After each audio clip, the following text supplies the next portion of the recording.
America at the time was running a parallel track to the Weimar Republic, but we didn't have the same outcome. We didn't have this kind of inflation.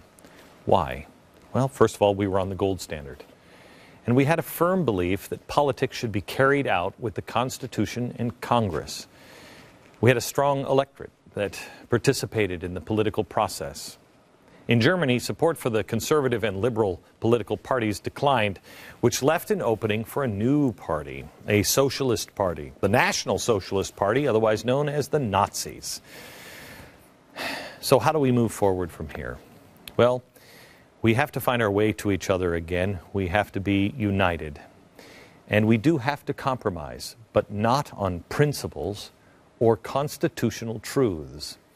That's what we have to restore. That's what we are supposed to unite on, constitutional truths and principles. Right now, Democrats are determined to play out their scenario, and Republicans are determined to play out theirs, and Republicans will lose in this because they don't have the time nor the members in Congress. I mean, they only have a third of the government. They can't stimulate the economy or results fast enough to avoid a catastrophic decision. People want compromise. And it is a real option. But again, not a compromise of values or constitutional principles. If we don't stick to who we really truly are and what is true and what we know is true, those truths will fade into oblivion. And if we don't sober up on our spending, we will end up in the same boat as Europe. Not of today yet. We'll end up as Greece is today. But Greece will end up as the Europe of the 1940s. There's one thing that is true. In a crisis of chaos, only the most organized will take control. That's true. It's what happened in Europe in World War II, what happened in Russia in 1919. It's what happened just in the Arab Spring in Egypt. And it's what will happen here. Who is the most organized? You? Your side?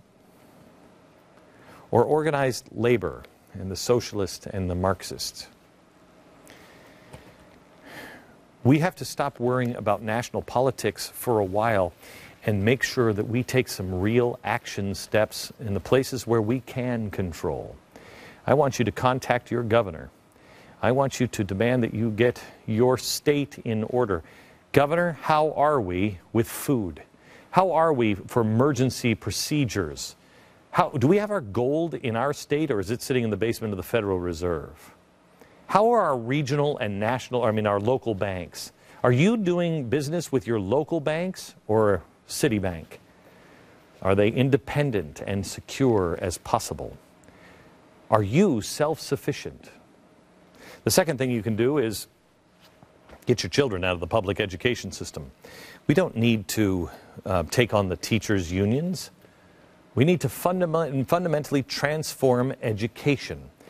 Otherwise, the curriculum will fundamentally transform our nation. And the last one is the one we're working on here, and I really need your help. Change the media. Change the media. Spread the truth as fast as you can. And we have to behave in different ways because we have to stop preaching to the choir. We have to think globally, but act locally. It's critical that we take care of our homes, our neighborhoods, our towns, and then our state. If we can get half of our states to be prepared, we will be the lifeboat for the other half of state that are not prepared. From Dallas, thanks for watching. Good night, America.